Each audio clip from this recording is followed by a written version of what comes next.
ఎప్పుడు పొంగవే పొంగవే పూరి అంటే ఎప్పుడు పొంగని మా పూరి మాత్రం ఇలా ఎగ్ బచ్చాలు బచ్చాలు వేసినప్పుడు మిగులుతుంది కదా కొద్దిగా పిండి, అప్పుడైతే బాగా పొంగుతుంది.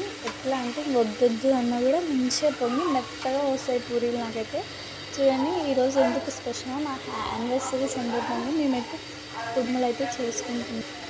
మీ సైడ్ వీటిని ఏమంటారో నాకైతే కామెంట్ చేయండి. అట్లయితే నిన్న సాటర్డే కదా, నిన్న నైట్ నేను ఒక సినిమా చూస్తున్నా, అందులో ఒక డైలాగ్ వచ్చింది. ఏమంటే నమ్మకం లేని చోట ప్రేమ ఉండదు, ప్రేమ లేని చోట నేను ఉండలేను. ఈ డైలాగ్ ఏ సినిమాలో ఎవరు చెప్పింది అనేది కామెంట్ చేయండి. చూస్తే ఎవరికి ఈ డైలాగ్ ఎన్నిసార్లు విన్నారో నాకైతే చాలా బాగా నచ్చింది. ఈ డైలాగ్ మనందరికీ తెలిసిన హీరోనే ఈ డైలాగ్ చెప్పింది. ఎంతమంది కరెక్ట్గా గెస్ చేస్తారో చూద్దాము. నా పూరీలు ఎట్లా వచ్చినాయో కామెంట్ చేయండి.